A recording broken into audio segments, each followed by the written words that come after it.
It is no measure of health to be well adapted to a profoundly sick society.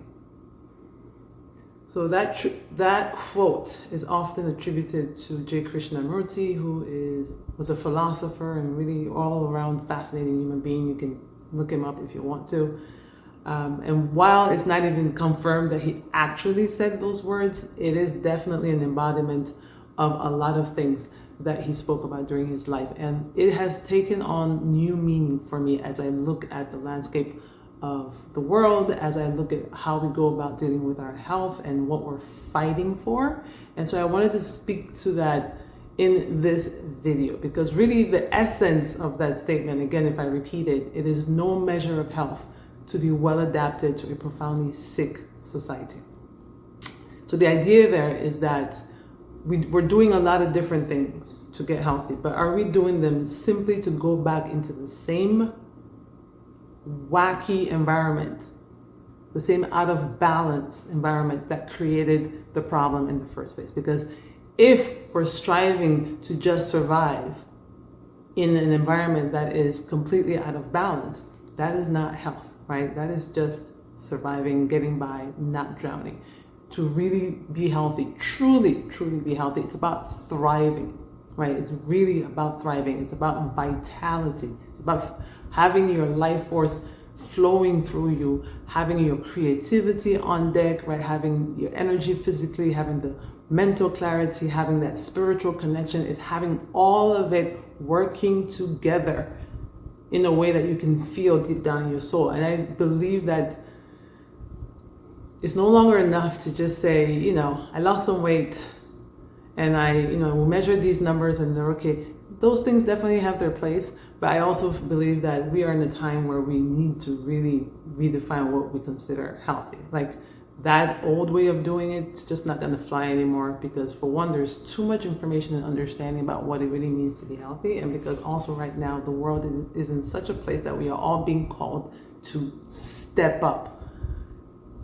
Collectively and even more so individually, right? As an individual, if you do not essentially take back your mind, it is going to be really difficult to thrive in any way. Now, in this video, what I want to do is speak to that quote that I shared with you from a female perspective. I will say this is as applicable to men as it is to women. This is for every human being walking on the planet, but I'm just speaking to a female perspective because that is the incarnation, that is that's my current incarnation in this life, and that is typically who is watching my videos as well. So what I want to do is use some examples to illustrate to you some of the different ways in which I would say our mind has been co-opted in some ways, right? Maybe, and the ways in which we've been taught, I should say, to disconnect from our body. So one example is related to something like birth control, right? Now, birth control has its place, right? It's a contraceptive.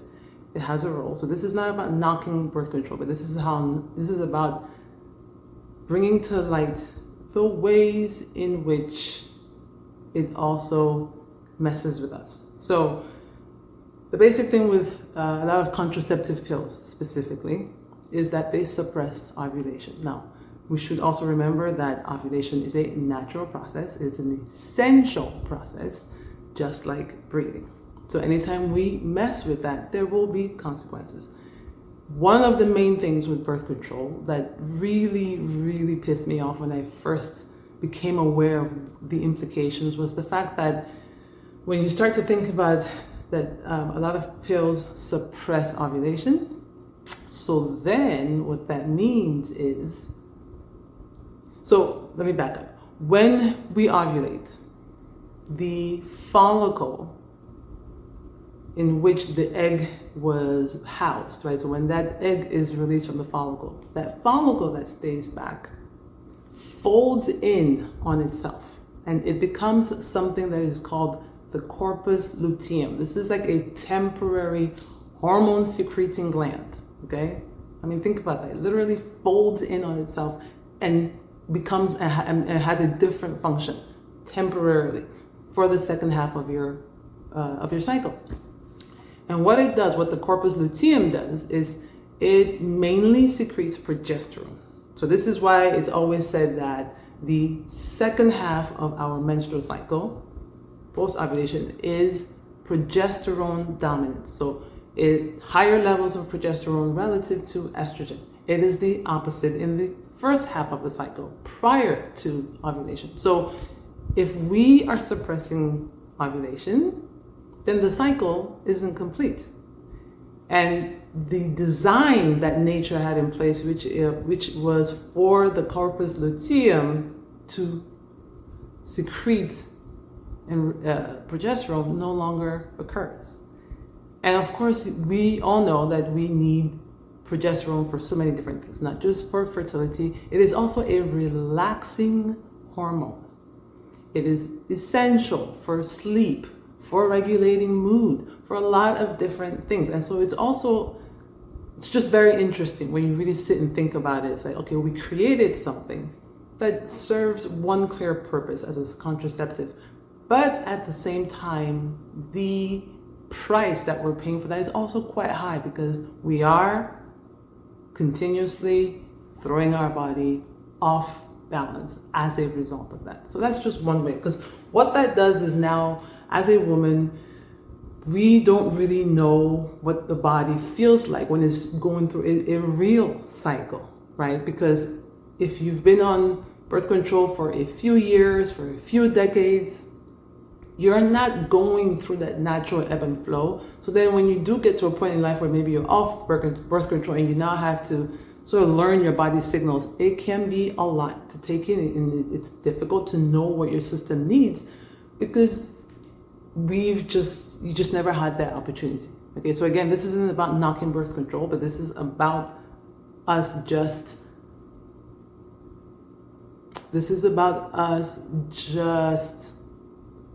speaking the truth and the facts, because the fact is that is suppression of ovulation is suppression of a natural process, point blank. So that's one example. Another crazy example is, even I think about, I am not a mother, but I do think about some cultures, like here in the US, where a woman has to go back to work within 3 months of giving birth, right? And I think about the implications of that, right? Like psycho spiritually, like what is that doing that you now have to really separate yourself from your child? So what is that doing to you, and what is that doing to your child? Like, even if you're someone like me who doesn't have a child, let's make no mistake that we're all still affected by this, because that social contract that we've entered that just says if you live in this part of the world, you go back to work after 3 months. It's part of the mass consciousness, and we are all affected by it. And it is not a good thing, right? Because there's nothing, I can't imagine, I would imagine that you have to somehow not find ways to not feel the pain of the separation from your child. And also that your child, who is still in a non-verbal space, is now having to make sense of why mom isn't here, for example. And I bring this up because, again, I really do believe that so many of the things that we're struggling with health-wise, there is our individual choices, whether it relates to food and other things, but then there's also that, again, the expectation and the mass consciousness. And that practice, right? That practice of saying you have to go back to work, that leaves a trace. How can it not leave a trace, right? And so it's yet another way where, if you're a woman, then you are having to just find ways to not feel that, to not deal with it, because you just have to go to work because you've got to pay bills. But it is unfortunate that that is the society that we've created. It is really unfortunate when I think about it. And I really strongly believe that, again, we're all one, we're connected. So that energy, the residue of that is in the mass consciousness, and it's affecting all of us, women and men, every single human, because we're connected. And what is good for one of us is good for all of us, like truly good, not in terms of bias. What is truly good for one is good for the collective, and vice versa. And if anything isn't good for one, it is not going to be good for the collective long term. But again, we can find ways to mitigate maybe the consequences, to reduce the impact on us, but it still doesn't mean that it's not having an impact. That still doesn't mean that there isn't a really strong imprint, like I said, at this, psychologically, spiritually, emotionally, physically, because that energy must go somewhere, right? Energy must go somewhere, or it will stagnate somewhere. And sometimes that struggle, those challenges can stagnate in the body and potentially contribute to health challenges in lots of different ways. So one thing I forgot to mention related to maternity leave is in the US we get 3 months, right? I have a friend of mine who lives in Germany, and when she had her son, she was able to take a year off from work and I get somewhere between 60 to 70% of her salary still coming through, right? This was not special privilege. It's just based on the laws of the country in which she lives.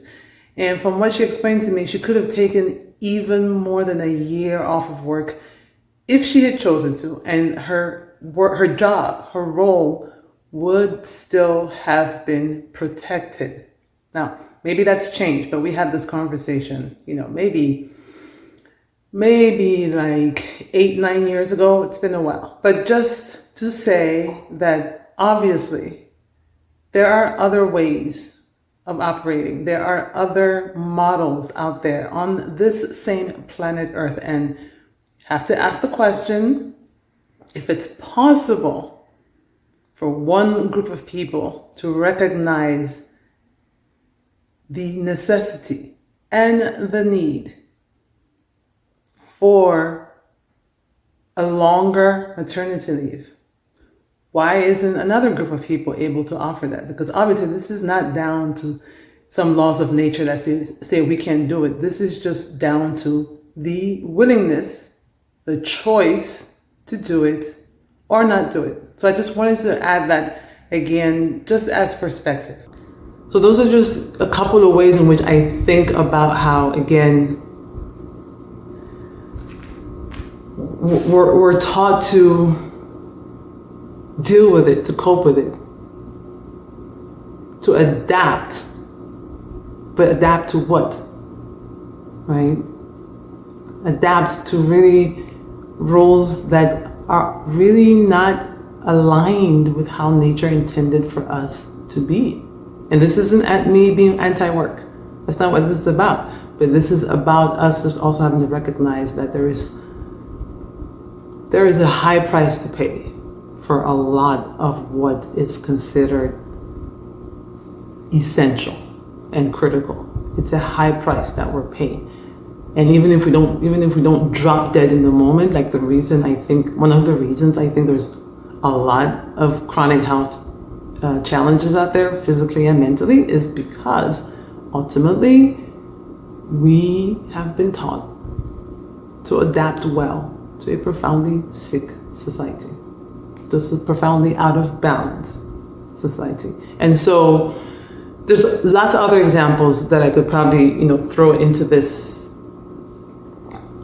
rant, if we want to call it that.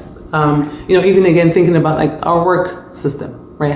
Women having to be productive 30 days of the month, every day of the month, even though there is a menstrual cycle. Because even if you don't have a difficult menstrual cycle, there is often a desire to just retreat, right? So even if you don't have any cramps, you don't have anything really throwing you off balance, any crazy PMS or anything that is just just overwhelming you, you often will still feel a need to just retreat during that time. And I don't think it's accidental. That is our intuition, right? It was meant to be a time to maybe just do less in the outer world, less of that doing yang energy, and retreat and cultivate more of that restorative and that healing and creative yin energy.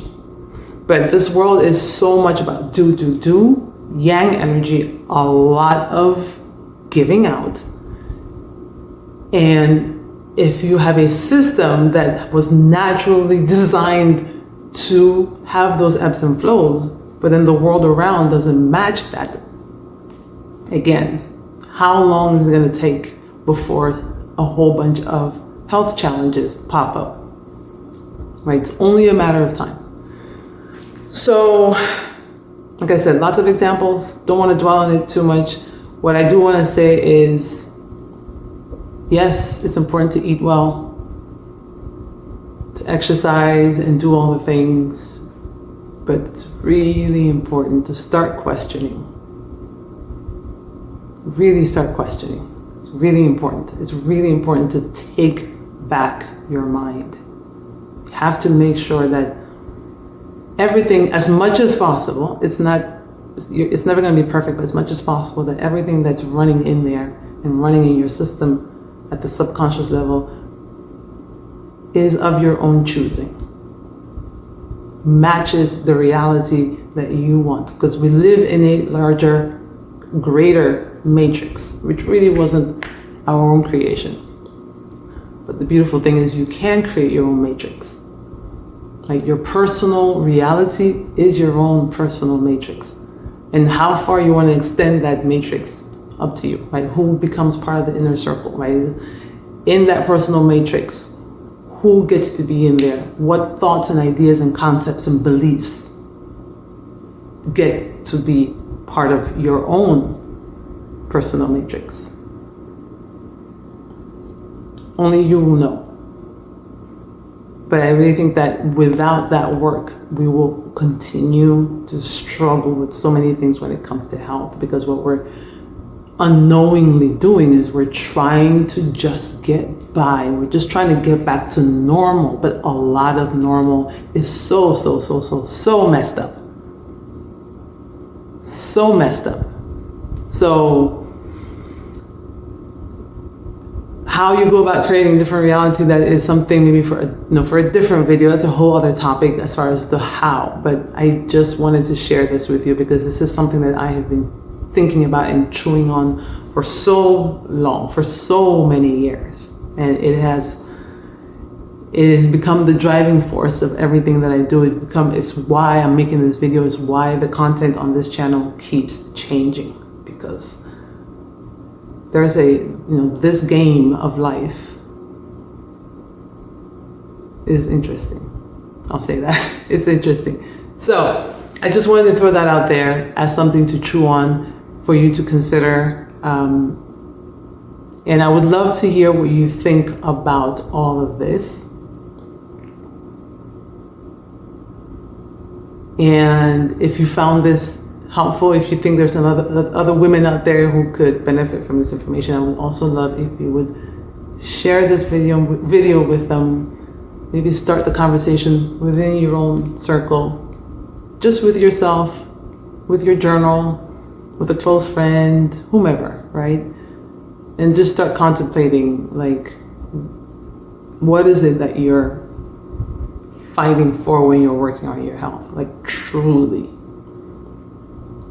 Like, once you get past, I just want XYZ diagnosis to resolve. Like, once you're past that, what are you fighting to get back to? What world are you fighting to get back to? And is it truly worth you investing your precious life energy into?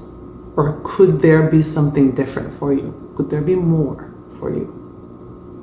So, on that note, thank you so much for watching. And I look forward to hearing any comments, feedback that you have about this topic. And I'll see you next time. Bye-bye.